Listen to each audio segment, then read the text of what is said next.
말씀 보도록 합니다. 하나님 말씀 로마서 8장입니다. 6절 한 절만 같이 읽도록 하겠습니다. 같이 읽습니다. 육신의 생각은 사망이요 영의 생각은 생명과 평안이니라. 영적으로 사고한다 할 때 그 사고의 대상은 위에 있는 것이다 라고 하는 것을 우리가 말씀드리면서 이렇게 위의 것을 생각을 해야 되는데 이 위의 것은 우리 눈에 보이지 않는단 말이에요. 그래서 사람들 믿음으로 바라봐야 되는데 이 위의 것들에 대해서 사람들이 각각 생각하는 게 다르다라는 거예요. 그렇기 때문에 위의 것에 대해서 바른 개념을 가져야 된다라고 말씀을 드렸습니다. 그래서 가장 먼저는 그곳은 모든 종류의 악이 없는 곳인데 거기서 말하는 악은 질병이나 고통, 슬픔, 사별 이런 것을 포함하는 건 사실이지만 가장 먼저 우리가 생각해야 될 것은 죄가 없는 곳이다 라고 하는 것을 우리가 생각해야 된다고 말씀드렸습니다. 그리고 그 모든 은혜를 충만히 누리는 곳이고 그리스도 안에서 하나님의 모든 충만하심을 누리는 그런 곳이다라고 이런 바른 개념을 가지고 그런 곳인 이 위의 것을 우리가 부단히 생각해야 된다고 말씀드렸습니다. 그러면서 그곳과 우리와의 관계를 생각하고 또 만약 우리가 그곳에 가지 않게 되었다면 어떻게 됐을 것인가라고 하는 것을 같이 생각하면서 위의 것을 생각해야 된다라고 하는 것을 2주 전에 이렇게 말씀을 드렸습니다. 자, 그러면은 오늘은 이제 그런 영광스러운 하늘이 그런 상태란 말이에요. 모든 은혜의 충만함을 누리고 죄도 없고 그리스도 안에서 하나님의 모든 영광을 충만히 누리는 곳인데 그 중에서도 우리가 가장 많이 집중적으로 묵상해야 될 대상이 무엇인가라고 하는 것을 이제 살펴보려고 합니다. 결론적으로 말씀드리면 예수 그리스도의 영광에 대해서 묵상해야 한다라고 오해는 말합니다. 왜냐하면 그분은 우리의 생명이시고 하늘의 모든 영광의 중심이신 분이기 때문에 그렇다라는 겁니다. 오해는 그래서 그리스도의 영광이라고 하는 그런 책을 통해서 그리스도의 영광에 대해서 더 심화된 그런 내용으로 책을 통해서 더 말하고 있는데 여러분이 개인적으로 한번 그 책을 꼭 읽어보시기를 바라요. 그러니까 존 오웬을 이해하려면 영적 사고방식, 그리스도의 영광 이 책을 같이 읽어야 됩니다. 그걸 알지 못하면 청교도들에 대해서 굉장히 이 사람들은 죄를 막 죽이고 또 이게 정해진 어떤 그런 삶의 원칙에 따라서 굉장히 철두철미하게 그렇게 막 자신을 부인하고 죽이는 굉장히 이런 높은 수준의 어떤 고난과 이 죄를 죽이는 이런 삶을 살아가는 사람 이런 식으로만 생각하기 쉬운데 그렇지 않다라는 거예요. 그 사람들이 그런 삶을 살 수밖에 없었던 것은 무엇이냐면 오늘 우리가 살펴보려고 하고 또 다음 주에 살펴보려고 하는 이 위에 있는 우리가 집중적으로 생각해야 될 그리스도의 영광, 하나님의 영광, 그 영광의 탁월하심이 그 그리스도와의 그 교제를 막는 그 모든 죄들을 세상을 철두철미하게 죽이고 이기려고 하는 그런 삶을 살게 만들었다는 것입니다. 이걸 모르면 청교도들을 굉장히 오해하게 돼요, 사람들이. 어쨌든 우리가 하늘에서 누리게 되는 이 영광의 중심은 주가 계신 곳에서 그리스도가 계신 곳에서 영원히 함께 있으면서 주의 영광을 보는 것이다 이렇게 말할 수 있다는 거예요. 그리스도가 계신 곳에서 그리스도와 함께 있으면서 그리스도의 영광을 보는 것 이게 우리가 하늘에서 누리게 될 영광의 중심적인 내용이라는 겁니다. 근데 이렇게 생각할 수 있잖아요. 아니 거기에 하나님이 계시지 않은가? 하나님이 계시고 그 하나님과 영원히 거하면서 그 하나님의 영광을 우리가 영원히 누리는 것 그것이 우리가 위에서 하늘에서 누리게 된 영광의 중심적인 내용이 아닌가 이렇게 생각할 수 있잖아요. 그리스도가 아니라. 근데 왜 그리스도가 계신 곳에서 그리스도의 영광을 그리스도와 함께 있으면서 영원히 누리는 것이 우리가 하늘에서 누리게 될 영광의 중심이다라고 말하느냐라는 겁니다. 그것은 이 하나님의 영광은 영원히 그리스도로 말미암아 나타나기 때문에 그렇게 말한다라는 겁니다. 기독교는 그리스도교예요. 그러니까 그리스도가 없는 기독교. 제가 이런 표현을 자주 쓰잖아요. 처음 구원에 받는, 내가 정말 구원받았다고 생각할 때 하나님의 뜻대로 살아가는 삶이 있고, 죄를 죽이고 죄에서 돌이키고 죄에 대해서 깨닫고 하나님의 심판을 인식하고 하나님을 기쁘시게 하는 그런 삶을 살면 내가 구원받은 사람이다, 이렇게 생각하는데 그건 그리스도 없는 기독교라는 거예요. 우리가 하나님께 받아들일 수 있는 유일한 길은 무엇이냐면 그리스도를 통해서만입니다. 그래서 우리가 저지른 죄를 사함받을 수 있는 것은 그 죄에 대해서 우리가 깊이 애통하고 회개하고 그 죄된 삶에서 돌이키는 것으로 죄사함 받는 게 아니에요. 오직 그리스도가 우리의 그 죄를 대신해서 십자가에 죽으셨다라는 그 사실 하나 때문에 우리가 죄 용서를 받을 수 있는 거예요. 그리고 그뿐만 아니라 그렇게 우리가 죄에서 돌이켜서 하나님을 기쁘시게 하는 그런 삶을 살아가는 그 삶을 하나님이 받으실 수 있는 것은 우리가 하나님을 영화롭게 하고 하나님을 사랑하는 그런 동기로 그런 거룩한 삶을 살기 때문에 그 삶이 하나님께 받아들일 수 있는 것이 아니라는 겁니다. 우리의 그 삶도 하나님이 받으실 수 있는 것은 오직 예수 그리스도의 중보 때문이에요. 우리가 아무리 거룩하고 순전하고 하나님의 영광을 위한 그런 순전한 동기로 하나님을 기쁘시게 하는 삶을 살아도 거룩하시고 완전하신 하나님 보시기에는 다 더러운 옷과 같은 것이에요.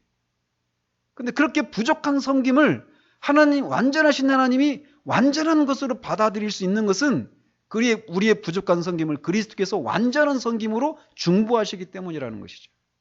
그래서 우리의 구원은 처음도 그리스도고 과정도 그리스도고 나중도 그리스도예요. 기독교는 그리스도교입니다. 그런데 오늘뿐만 아니라 사람들이 기독교를 굉장히 우리에게 이렇게 살아라, 이렇게 살지 말아라고 명하는 하나님 계시고 거기에 순종하는 우리, 그래서 하나님과 우리만 있는, 그리스도가 없는, 이건 성경에서 말하는 기독교가 아닙니다. 그런 것처럼 우리가 하늘에서 누리게 된 영광의 전체도 그리스도가 계신 곳에서 그리스도와 함께 영원히 있으면서 그리스도의 영광을 영원히 누리는 것, 이것이 우리가 장차 누리게 될 영광의 중심적인 내용이에요. 그렇기 때문에 그리스도를 먼저 오웬이 언급을 하고 있는 것입니다. 그리스도는 현재도 그렇고 영원토록 하나님과 교회 사이의 모든 영광스러운 교통의 중재자이십니다. 유일한 중보자이셔요.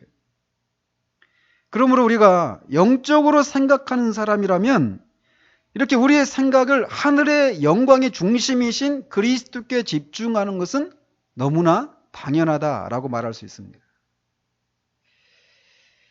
우리는 이 땅에서 그리스도께서 우리를 위해서 행하시고 고난당하신 것으로 인해서 항상 끊임없이 그를 의지합니다. 왜냐하면 그리스도께서 행하신 일로 인해서 우리가 죄사함을 받고 의롭다 여김을 받고 하나님과 화평을 이룰 수 있기 때문에 그래요.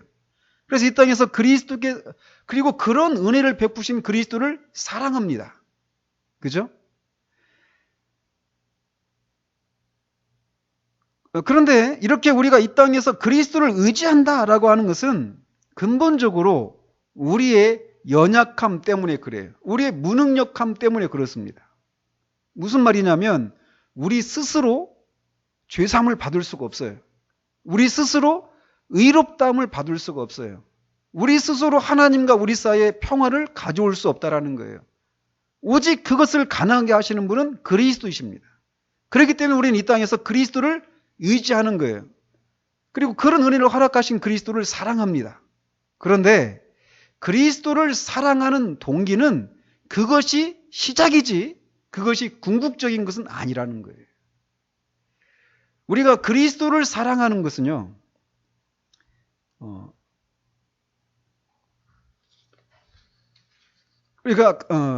이 오해는 우리가 그를 온전히 의지하고 사랑하는 공식적인 이유는 그리스도가 지금 하늘에서 높아지신 것 같이 그의 인격이 사랑받아 마땅하기 때문이다라고 말합니다. 사실 이 한 주제만 가지고도 저는 하고 싶은 말이 너무나 많아요. 왜냐하면 오늘날 우리는 기독교 신앙에 대해서 이 하나님을 섬기고 그리스도를 믿고 하나님을 섬기고 하나님을 영화롭게 한다라 이런 삶의 이 신앙의 모든 내용이 있어서 다분히 하나님께서 그리스도를 통해서 하신 일 때문에 하나님을 사랑하고 하나님을 영화롭게 한다, 이런 것에 많이 초점이 가 있습니다. 맞습니다. 그런 것과 우리와 아무 상관이 없으면 우리는 그리스도를 사랑할 수도 없고 하나님을 영화롭게 할 수도 없어요. 그게 가장 먼저입니다. 그런데 그게 최종적인 것은 아니라는 거예요. 그것은 설령 하나님이 우리를 구원하시지 않아도 하나님은 우리의 사랑과 존귀와 영광을 받으시기에 합당하신 그런 아름다우신 분이시기 때문이에요. 근데 그런 우리가 그렇게 할 수가 없어요. 우리의 본성이 바뀌어버렸기 때문에, 죄된 본성으로. 그렇게 할 수도 없고 하고 싶어 하지도 않아요. 그것이 가능한 이유는 그리스도를 통해서 하나님께서 우리를 그런 비참한 상황 가운데서 건져주시고 새 마음과 새 본성을 주셨기 때문에 그게 가능한 거예요. 그래서 우리의 그리스도를 사랑한다라고 할 때는 하늘에 지금 높아지신 그리스도가 우리의 사랑과 존귀와 영광을 받으시기에 합당하신 그런 인격을 가지셨기 때문에 사랑하는 것이어야 한다라는 것이죠. 물론 이 말 속에는 굉장히 신비주의적인 그런 요소, 위험이 도사리고 있는 건 사실입니다. 분명히.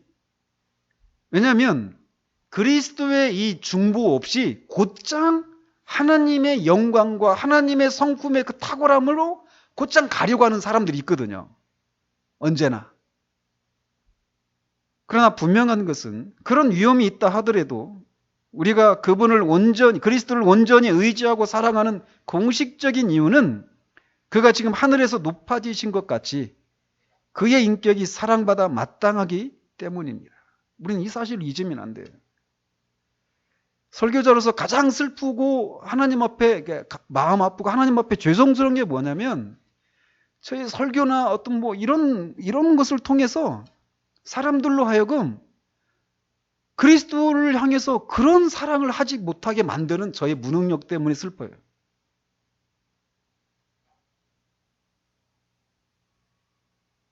우리는 이 사실을 잊으면 안 됩니다. 그러므로 만일 우리가 지금 그가 누리고 계신, 지금 이미 하늘에서 그 누리고 계신 그 영광을 우리가 이 땅에서 기억하고 그것을 부단히 생각하고 그것을 즐거워하지 않는다면, 그리고 그 영광을 생각하는 것이 그렇게 자주 하지 못해서 그런 것을 그의 사랑받을 수밖에 없는 그의 인격을 묵상하는 것에서 오는 그런 마음의 위안을 우리가 자주 누리지 못한다라면 어떻게 그리스도의 사랑이 우리 안에 거할 수 있겠는가라는 거예요. 인간적인 관계 속에서도 생각할 수 있잖아요. 그죠? 하연이가 있는데 아빠가 저기 지금 신안에 가 계시단 말이에요. 근데 매일 아빠를 생각하면서 아빠의 사랑과 아빠와 같이 있고 싶고 막 이런 것을 그런 것을 즐거워하지 않는데, 자주 생각하지 않는데 그 아빠의 사랑이 하연이 마음 가운데 있겠냐고요. 똑같은 이치예요. 우리의 소망은 오래지 않아서 우리가 그리스도와 영원히 함께 거하게 된다라고 우리는 말합니다.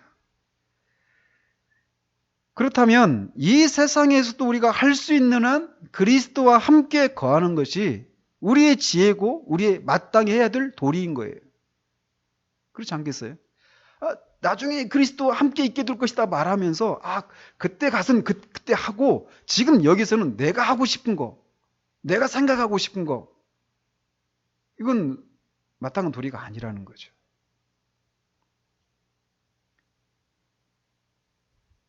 할 수 있는 한 최선을 다해서 그리스도와 함께하는 일에 주의를 기울이지 않으면서 자기는 그리스도와 영원히 함께 있는 것을 가장 행복하게 여긴다고 생각하는 것은 망상에 불과하다라고 오해는 말합니다.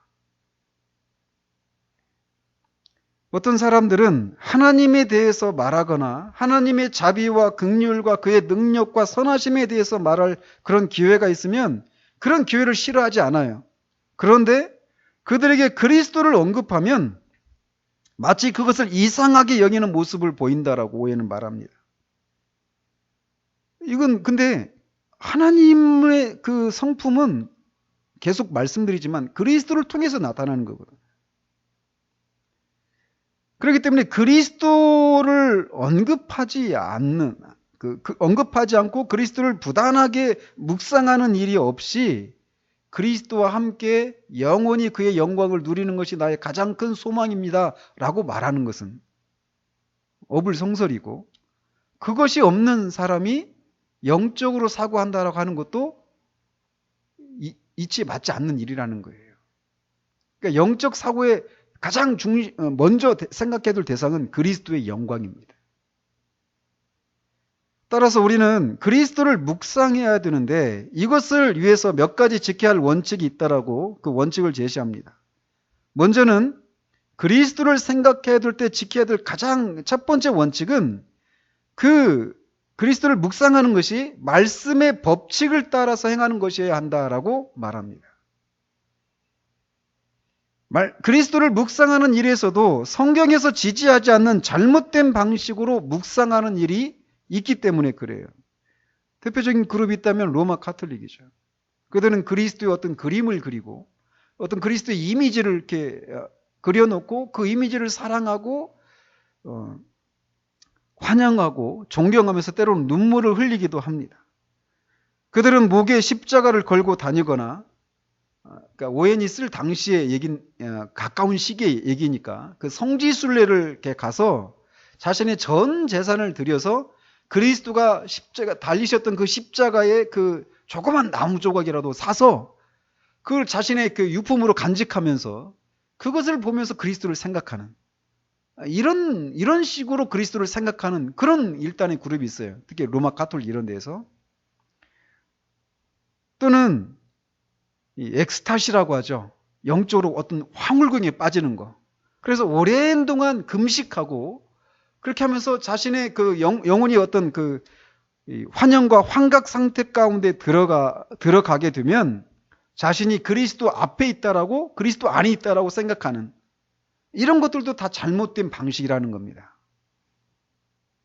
또는 이렇게 조금 있으면 이제 그 라마단 기간이거든요. 무슬림들의 그 기간이 되면 이 사람들이 막 그것도 봤습니다. 온몸이 있잖아요. 공작처럼 막 머리부터 발끝까지 화리고 뭐고 막 다 큰 바늘로 다 자기 몸을 찔러요.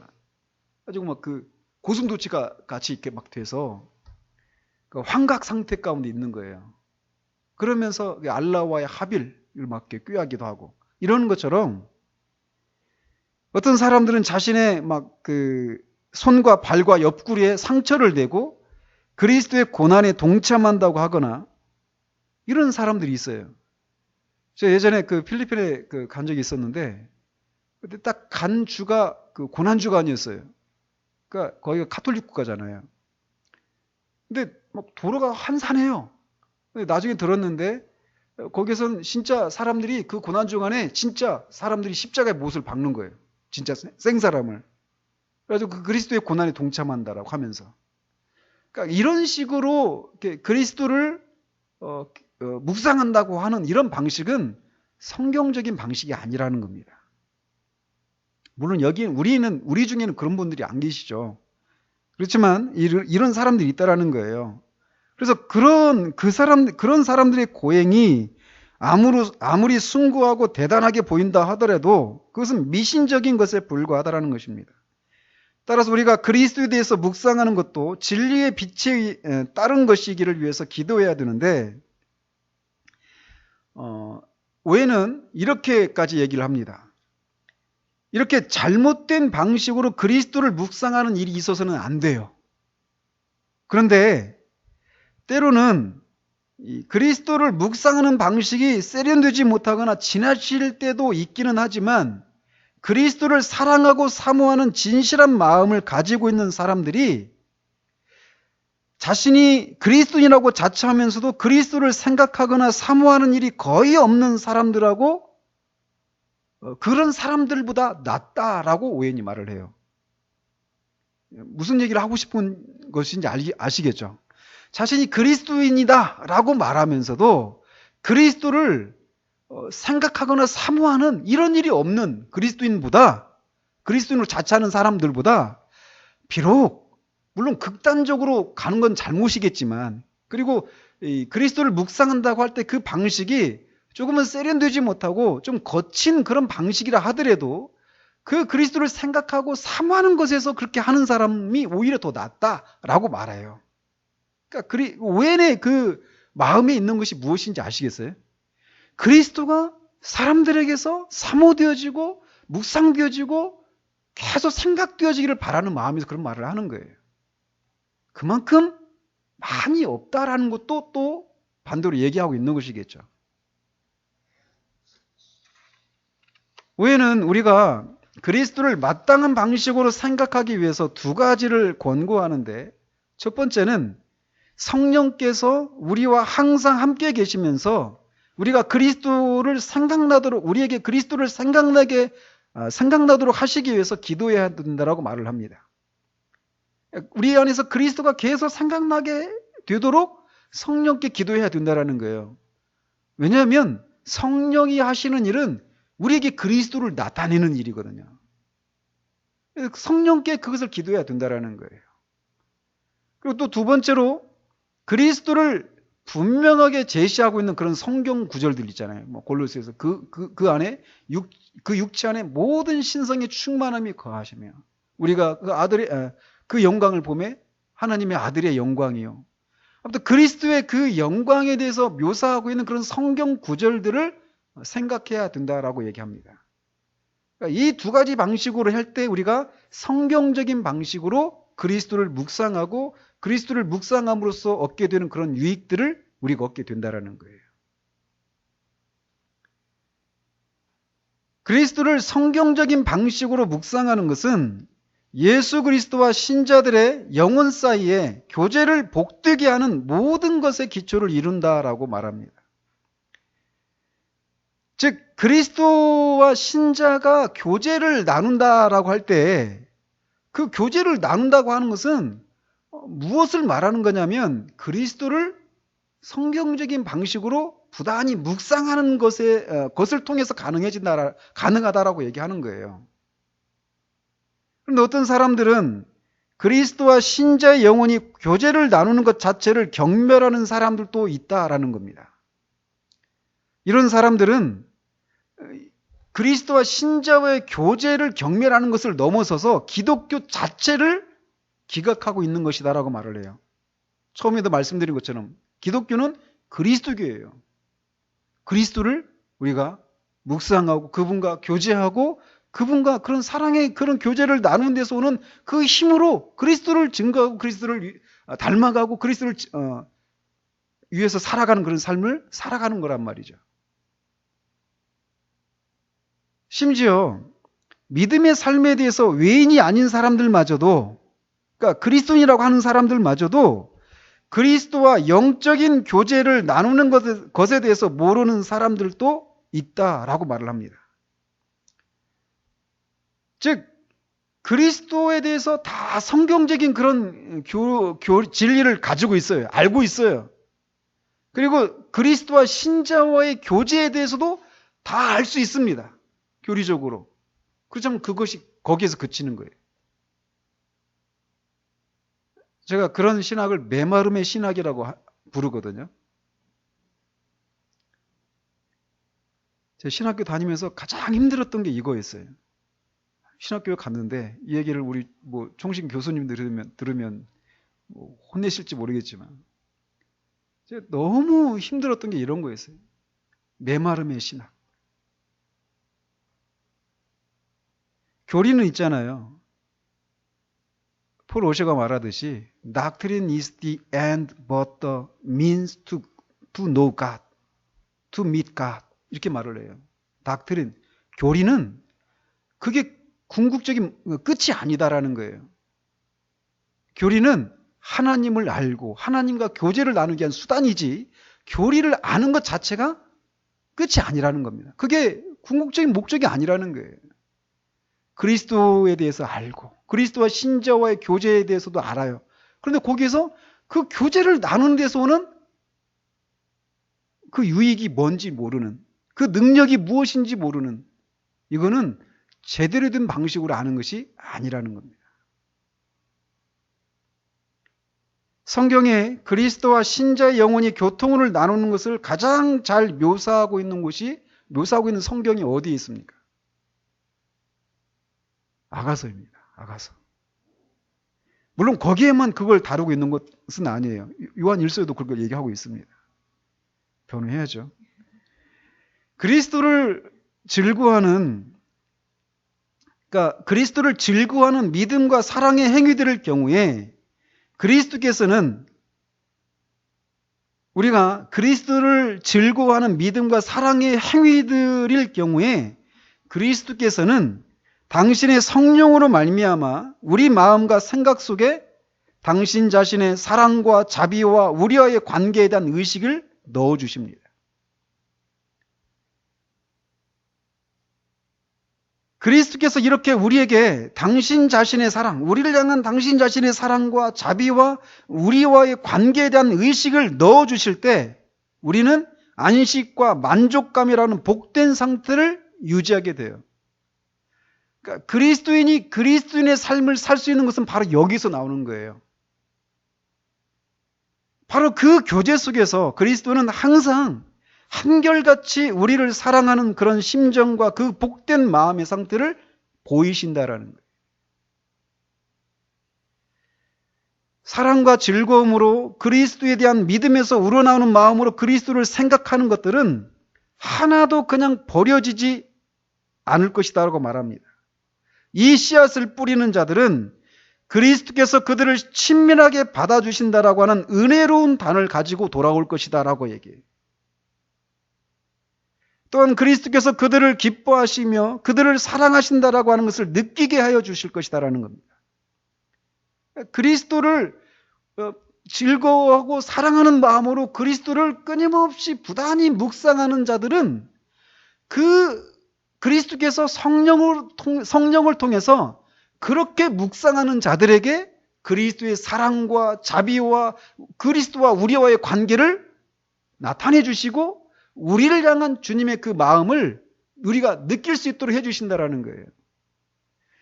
신자가 신자일 수 있는 것은 그리스도께서 우리를 사랑하신다라고 하는 거예요. 한결같이 언제나 거기 계셔서 우리를 사랑하신다라고 하는 그 주님의 사랑이 우리에게 현재적으로 느껴질 때 우리는 만족을 누릴 수 있습니다. 그리스도를 위한 삶을 살 수 있는 거예요. 거기서.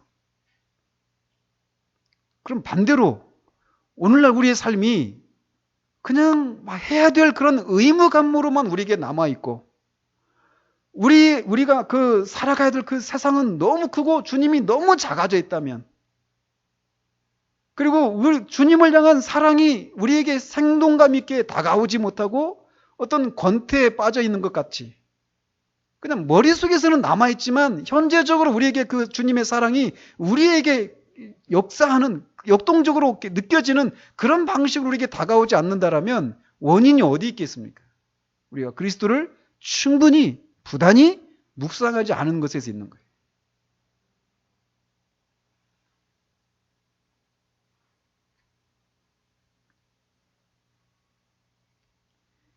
그리스도께서는 사랑의 응답에서 어떤 가련한 영혼도 그냥 모른 척하지 않으실 것입니다. 주께서 자기를 믿는 자들에게 오셔서 함께 거하시며 그들과 함께 먹고 마시며 친밀하게 교제하시겠다라고 하신 모든 약속은 바로 우리가 그리스도를 성경적으로 부단하게 묵상하는 것에 달려있다라고 말을 해요. 이러므로 그리스도를 생각하는 것들에 관해서 세 가지 사항을 지적할 수 있는데 첫째는 그리스도께서는 당신을 생각하는 것을, 즉 그리스도를 생각하는 것을 우리의 정중한 예정의 최고의 서약으로 여겨주신다라는 겁니다. 그러니까 우리가 그리스도를 부단히 묵상하는 것은 우리가 이 주님을 사랑한다라고 하는 이 최고의 서약으로 여겨주신다라는 거예요. 우리가 주님 사랑해요 하는데 주님을 부단히 묵상하지 않는다면 그건 그 고백이 공허한 고백이라는 거죠. 그러면서 아가서 2장 14절에 바위 틈 낭떠러지 은밀한 곳에 있는 나의 비둘기야, 내가 네 얼굴을 보게 하라. 네 소리를 듣게 하라. 네 소리는 부드럽고 네 얼굴은 아름답구나. 이 구절을 이렇게 해석을 해요. 그러니까 이 비둘기가 지금 바위 틈 낭떠러지 은밀한 곳에 있다라는 거예요. 여기서 말하는 비둘기는 그리스도의 신부인 교회죠. 그 교회 구성원이 우리 한 사람 신자들을 가리키는 거예요. 근데 이 오해는 여기서 말하는 비둘기를 바위 틈 낭떠러지 은밀한 곳에 있는 이 비둘기, 이 신자, 이런 상태를 어떻게 해석을 하느냐면, 한 영혼이 많은 고초와 낙담으로 인해서 움츠러들 때, 즉 피해서 숨어 있을 때 주께서는 그 가련하고 울며 겁에 질려 있는 얼굴을 보고 싶어 부르시고 그 상한 음성을 들으려고 부르시는 것이다 라고 말합니다. 감히 탄식하는 소리도 내지 못할 정도로 가련한 영혼의 음성을 들으려고 그렇게 그들을 부르신다고 얘기하는 거예요.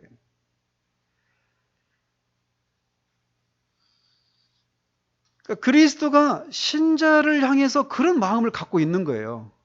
그래서 신자가 그리스도를 부단히 생각하는 것은 내가 그리스도를 사랑한다라고 하는 최고의 서약으로 여겨주신다라는 거예요. 그래서 바위 틈 은밀한 곳에 숨어 있을 수밖에 없이 그렇게 실패하고 연약하고 정말 그 주님 앞에 감히 탄식 소리조차 낼 수 없는 그런 상태 가운데 있는 그 연약한 신자가 그리스도를 생각하는 그것을 들으려고, 그의 음성을 들으려고 그리스도께서 그 신자를 부르신다라고 얘기한다는 거예요. 두 번째로 그리스도를 생각하는 일들은 그리스도의 사랑의 은혜로운 부르심에 반응하는 오직 유일한 방편이다 라고 말을 합니다. 그리스도께서 우리와 함께 거하시면서 함께 먹으려고 우리 마음문을 두드리는 소리를 듣고 알아보는 것도 바로 그리스도를 생각하는 일로 말미암습니다. 그래서 우리 영혼이 그리스도를 영접해서 이 그리스도와 그런 친밀한 교제를 누리기 위해서 마련된 방식인 이런 그리스도를 부단히 묵상하는 것을 따르지 않으면 그리스도와의 교제는 기대하지 말아야 한다라고 말해요. 그러므로 그리스도와 이 거룩한 교통과 교제를 체험하는 일이 부족한 것은 주로 그런 일을 등한히 했기 때문이다라고 진단을 해요. 단순히 그리스도와 신자의 영혼의 교통과 교제에 대한 교리를 아는 것으로 충분하지 않습니다. 우리는 그리스도를 부단히 생각하는 일을 하지 않으면 우리 영혼은 지치고 낙심하게 됩니다. 그런데 우리는 너무나 바쁘고 부주의하고 게으르고 시험을 받아서 이렇게 복된 주님의 찾아오심을 구하지도 않고 받을 준비도 되어 있지 않은 경우들이 많다라는 거예요. 그렇기 때문에 우리 기쁨이 넘치지 못하는 것이다라고 얘기합니다.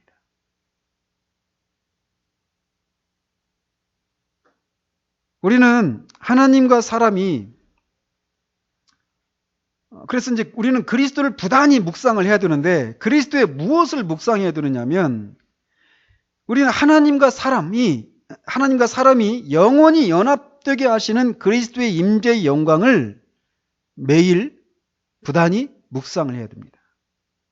하나님과 사람 사이에 있는 유일한 중보자이신 그리스도의 임재를 묵상해야 한다라는 거예요. 그리고 하나님 우편에 앉아 계시면서 중보의 일을 하고 계시는 그리스도의 직무, 사람이 아니라 하나님께서 확정하신 성소와 거룩한 장막을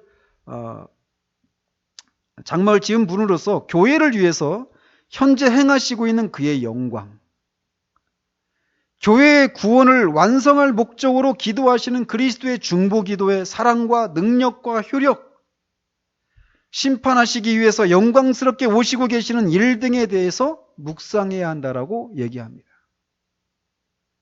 그러니까 이렇게 그리스도의 이 땅에서 하셨던 일뿐만 아니라 지금 우리가 위의 것을 묵상한다고 하니까 위에 계신 그리스도. 그래서 위에 계신 그리스도께서 중보하시는 중보 기도의 그 사랑, 그 효력, 능력, 교회를 위해서 지금 쉬지 않고 일하시는 그 주님의 영광, 하나님과 죄인 사이의 유일한 중보자이신 그리스도의 임재, 장차 심판주로 오시게 될 그리스도, 이런 그리스도와 관련된 이 영광을 부단히 묵상을 해야 한다라는 거예요. 영적으로 생각한다라고 하는 것은 이런 것들, 그리스도에 관련된 이런 묵상거리들을 그저 관념이나 지식을 가지는 것이 아닙니다. 그냥 얼마든지 이 교리를 다 알 수 있어요. 다 정리된 지식으로 가지고 있고 그것을 누구에게 가르쳐 줄 수도 있습니다. 그렇지만 영적으로 생각하는 것은 그냥 그렇게 관념으로, 생각으로만 가지고 있는 그런 정도가 아니라는 거예요. 또 여러 가지 이 마땅한 어떤 영적인 의무들을 풍성하게 행하는 것도 아닙니다. 마음에 은혜가 전혀 없이도 영적인 것들에 대한 관념이나 지식을 가질 수도 있고 여러 가지 의무들을 부단하게 행할 수도 있습니다. 그러나 그리스도에 대해서 방금 말한 것들을 부단하게 묵상함으로써 그리스도께서 우리 영혼과 교제를 나누고 그분의 사랑과 자비와 우리와의 관계에 대한 의식을 불어넣어 줌으로써 우리가 안식과 만족감을 누리는 일이 없으면 이런 것들을 아무리 가지고 있고 행한다고 해도 그 영혼은 늘 공허하고 이내 이런 열심마저 사라져버리고 말게 된다는 겁니다. 저는 이 지점에서 이 아브라함 카이퍼의 균형 잡힌 그리스도인에 대한 그런 정의가 생각이 나더라고요. 영적으로 생각한다라고 하는 것이 존 오웬이 말하잖아요. 그냥 이런 그리스도, 우리가 생각해야 될 그런 내용들에 대한 어떤 지식을 관념으로, 생각으로만 가지고 있는 것도 아니다. 또 우리가 마땅히 행해야 될 그런 영적인 의무들을 부단히 열심히 행하는 것도 아니다라고 말하잖아요. 그것들이 분명히 있어야 됩니다. 바른 지식이 있어야 되고 또 바른 활동이 있어야 돼요. 삶이.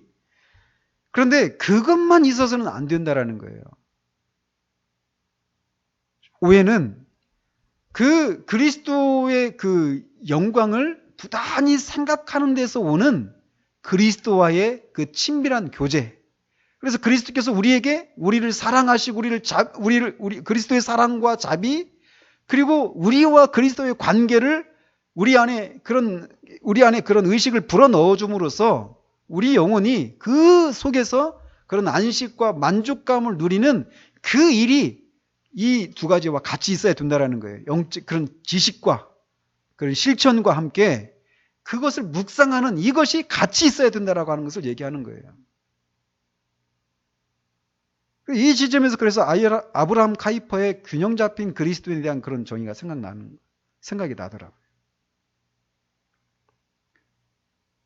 그 카페에 제가 올려놨어요. 정의원 게시판에. 옛날에 올려놨는데 몇 년 전에 올려놨죠. 한번 보시기 바랍니다. 카이퍼는 이 하나님과의 개인적인 교제를 강조한 실제적인 조직가이자 논리적인 사상가였다고 얘기하면서 카이퍼는 논리주의자면서, 이게 논리주의자니까 무엇을 강조한 겁니까? 지식이죠. 그죠? 논리주의자, 또 행동주의자, 그리고 영성가로 불렸어요. 이 세 가지가 같이 조화를 이루어야 돼요. 근데 영적 사고방식에서는 지금 영성가에 해당되는 이 내용을 지금 다루고 있는 것이죠. 그래서 이렇게 우리는 그리스도를 부단히 묵상해야 합니다.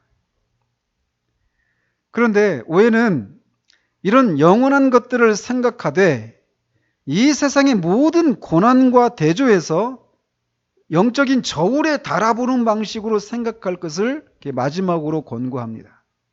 지난번에 위의 것들, 하늘을 묵상할 때 무엇과 함께 묵상을 해야 된다고 말했죠? 마지막에 우리가 그곳에 가지 못하게 되었을 때, 그러니까 지옥의 그 영원한 형벌을 받게 되었을 것을 같이 연결시켜서 묵상할 때 그 위의 것의 그 영광이 더 크게 우리에게 다가온단 말이에요. 그런 것처럼 이 그리스도의 영광을 묵상할 때도 이 땅에서 우리가 받게 되는 그런 고난과 관련해서 묵상하라고 권고하고 있다는 겁니다. 오해는 그런 일정한 방식이에요. 사실 오해만이 이렇게 얘기한 것이 아니라 사도 바울도 다 마찬가지죠. 그는 장차 누리게 될 영광과 현재 당하는 고난을 영적인 저울에 달아서 비교하라고 권고합니다. 그러면 한쪽에 장차 누리게 될 영광을 올려놓고 한쪽 저울에 우리가 지금 당하고 있는 고난, 그리고 앞으로 당하게 될 고난, 이런 것들을 다 올려놓아 보라는 거예요. 그러면 영적인 장차 누리게 될 그 영광이 더 무거워서 이쪽에 저울이 내려가게 된다는 겁니다. 그래서 이렇게 장차 누리게 될 영광을 생각하는 일에 익숙해지면 그 영광에 이르기 위해서 당해야 하는 것이 무엇이든지 기꺼이 감당하게 된다라고 말하고 있어요. 그렇다면 거꾸로 우리가 지금 이 땅에서 주님을 위해서 받는 고난이 장차 누리게 될 그 영광보다 더 크게 느껴지는 것은 우리가 이런 방식으로 장차 누리게 될 그 영광을 자꾸 묵상하는 것에 우리가 익숙하지 않기 때문이다라고 말할 수 있죠. 그죠? 저는 저 자신을 향해서 그런 생각을 해요. 오늘 또 생각하면서 저는 너무 가볍다. 그러니까 이 존 오웬뿐만 아니라 우리 앞에 살았던 많은 그 신앙의 그 하나님의 사람들의 그 사람들과 비교할 때 너무 가볍구나. 너무 가볍구나. 이런 생각을 막 하게 됩니다. 왜냐면 그리스도의 영광을 묵상하는 거, 하늘에 속한 그 영광을 묵상하는 거, 또 이 장차 누리게 될 그 영광을 묵상하는 거, 공통적이죠. 뭐냐면 묵상이에요, 묵상. 로이 존스도 얘기하는 것처럼 오늘날의 그리스도인의 삶과 우리 앞 시대의 그 선조들의 삶과의 그런 삶의 그런 무게에 있어서 큰 차이가 있는데 그 결정적인 차이를 만들어내는 게 무엇이냐고 이렇게 진단하냐면 묵상의 부재라고 얘기해요. 우리는 너무 바쁘고 분주하고 무엇을 묵상해야 되는지, 어떻게 묵상해야 되는지 이것에 대해서 잘 모른다라는 겁니다. 근데 어쨌든 그래서 우리는 이 일에 있어서 배워가야 돼요. 아까도 말씀드렸죠. 우리 마음에 그리스도께서 부단히 그리스도에 대한 것들이 우리 안에서 계속 떠오를 수 있도록 하는 두 가지 권고 있었죠. 하나는 뭐라고 그랬어요? 성령께 그렇게 될 수 있도록 기도하라고 그랬죠. 왜냐하면 성령께서 그것을 그리스도를 우리에게 나타내시는 분이 성령님이시니까. 그리고 또 하나는 그리스도의 그 영광을 묘사하고 있는 성경 구절들을 떠올리고 그것을 묵상하는 거예요. 배워야 되겠죠. 그러니까 그냥 갑자기 배워지는 것이 아니에요. 이거 훈련이란 말인데 이것도. 하나님의 임재 연습이라고 하죠. 자꾸 연습하는 거예요. 묵상하는 거예요. 그래서 장차 누리게 될 그 영광을 이렇게 자꾸 우리가 이렇게 생각하는 일에 익숙해져야 되는데, 하나님께서는 우리가 이 세상에서 상실할 수 있는 모든 것, 우리의 뭐 재산이든 우리의 명예든 사람들의 평판이든 건강이든 그 무엇이든 간에 우리가 잃어버릴 수 있는 그 모든 것 대신에 정말 풍성한 것으로 대신 주시겠다라고 약속을 하셨습니다. 우리가 그 하나님께서 약속하신 그 눈에 보이지 않는 것들을 내다보고 귀하게 여기는 데서 위안을 받아서 고난을 당할 때 기쁜 마음으로 그 고난에 임하는 것보다 하나님을 영화롭게 하는 것이 없다라고 오해는 말을 해요. 그러니까 고난이 우리에게 유익이 되고 하나님께 영광이 될 수 있는 방식은 무엇이냐면, 그 고난을 이길 수 있는 그 방식이 이런 방식일 때라는 거예요. 장차 우리가 누리게 될 하나님이 약속하신 그 모든 것들을 우리가 묵상하고 거기에서 오는 위안을 받아가지고 그걸 반드시 하나님이 주실 것이다라고 하는 것을 믿고 그런 데서 오는 위안을 받아서 고난을 이기는 것, 그것보다 하나님을 기쁘게 하는 것이 없다라고 얘기하는 거예요. 그렇게 하는 것은 무엇입니까? 하나님이 그렇게 하시겠다라고 하는 것을 믿는 믿음의 행위인 거예요. 믿음이 없으면 하나님을 기쁘시게 할 수 없다라는 거죠. 그래서 그런 방식으로 이 장차 누리게 될 그 영광을 묵상하는 것을 통해서 이 고난을 이기는 이 방식이 하나님을 영화롭게 하는 것이다라고 얘기합니다. 그런데 고난이 사람을 괴롭게 하는 것은 잠시 지나가는 것은 어떻게 견딜 수 있습니다. 그런데 그 고난이 언제 끝날지 모르게 오래 계속될 때 그 고난은 굉장히 우리에게 고통스럽습니다. 우리가 알다시피 엘리야도 오랜 기간을 그 바알 숭배를 하는 아합을 향해서, 이세벨을 향해서 막 맞서서 용기 있게 싸웠잖아요. 그런데 그런 싸움이 오래도록 지속되니까 방금 전까지도 그런 위협이 있었단 말이에요. 죽이려고 하는. 그런데 그 얘기를 새삼 듣게 됐을 때 방금 전에 갈멜산에서 그 놀라운 하나님의 그 영광을, 능력을 체험했는데도 내 목숨이 충분히 난 살았으니까, 내가 조상들보다 크지 못하니까 나를 데려가 달라고 이렇게 막 완전히 널브러지잖아요. 그러니까 고난이라고 하는 것이 그렇게 지속되면 우리가 그렇게 될 수 있다는 겁니다.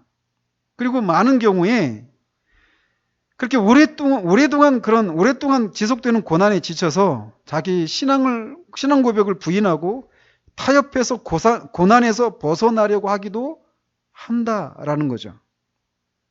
따라서 이렇게 고난이 지속되는 것에서 발생할 수 있는 이런 배교의 위험이나 막 완전히 이렇게 낙담해버리는 이런 위험에서 벗어나기 위해서 가장 우월한 방식은 장차 우리가 받게 될 영광과 상급을 부단하게 생각하는 것이라는 겁니다.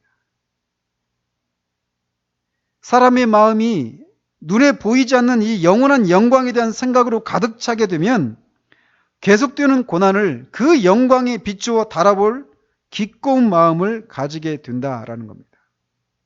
그러니까 이런 걸 안 하니까 그냥 널브러져 본다는 것이죠. 그 둘을 장차 누리게 될 영원한 영광과 지속되게 되는 고난, 이 둘을 철저하게 비교해 보면 그런 지속되는 고난이 잠시뿐임을 알게 된다라는 겁니다. 그래서 이 그리스도를 이렇게 묵상한다라고 할 때 이 장차 우리가 장차 누리게 될 그 영원한 영광을 이 고난과 이렇게 우리가 지금 겪고 있는 고난과 견주어서 묵상하는 그런 방식을 마지막으로 권고하고 있어요. 저는 저 자신을 보면서도 그렇고 오늘날 우리들의 모습을 보면서도 그렇습니다. 단지 우리 교회만의 문제만이 아니라고 저는 생각이 되어져요. 우리가 우리를 향한 그리스도의 그 사랑과 자비를, 그리스도와 우리와의 관계를 그리스도께서 우리에게 불어넣어 주시는 그리스도와의 그런 교제를 우리가 충분히 누리고 있는가? 이게 우리 가운데 충분히 누려지지 않기 때문에 우리의 신앙이 메마르고 그냥 이 승진이가 지적하듯이 설레임이 아니라 설렘은 없고 익숙함만 남아있는 그런 사랑처럼 그냥 해야 될 그런 의무들만 우리에게 남겨져 있는 그런 원인 중에 하나가 그리스도를 부단히 묵상하지 않는 것이 있습니다. 우리가 돌아보십시다. 정말 우리가 구원을 받았다면 우리는 정말 그리스도가 우리에게 전부였던 때가 있어요. 그리고 그 그리스도를 더 알려고 하고 그 그리스도와 함께 있고 싶고 이런 소망이 우리 가운데 분명히 있었을 것입니다. 꼭 구원 받았을 때 그 처음만이 아니라 그 이후에도 분명히 그런 것들이 있죠. 다시 우리가 이 일에 실패했다면 다시 돌아가도록 하십시다. 그리스도를 묵상하십시다. 하늘에 계신 그 그리스도의 그 영광을 아는 지식에 우리가 더 몰두하고 오웬이 제시하고 있는 것처럼 성령께서 우리에게서 그리스도에 대한 것들이 생각들이 계속 떠오를 수 있도록 성령께 기도하고 그리스도에 대해서 그리스도의 영광에 대해서 말하고 있는 그 성경 구절들을 연구하고 묵상하고 곱씹는 이런 것들을 통해서 다시금 이 일에 우리의 시간을 들이십시다. 거기에서 우리는 바위 틈 은밀한 곳에 있는 비둘기를 부르시는 주님의 음성을 듣게 되는 일들이 있게 될 것입니다. 우리가 비록 두렵고 연약하고 흠이 있어서 차마 주님 앞에 감히 나설 수 없는 그런 상황 가운데 있는데도 그런 상황 속에서도 나를 찾아오실 그리스도를 생각하는 그 생각을 주님이 귀하게 여기시고 그것이 바로 나를 향한 사랑의 서약이다라고 여기시는 주님이 우리를 찾아오셔서 주님이 우리를 부르실 겁니다. 나의 누이, 나의 비둘기야. 그 음성을 듣고 정말 살아있는 것처럼 사는 우리 모두이기를 바랍니다. 기도하겠습니다.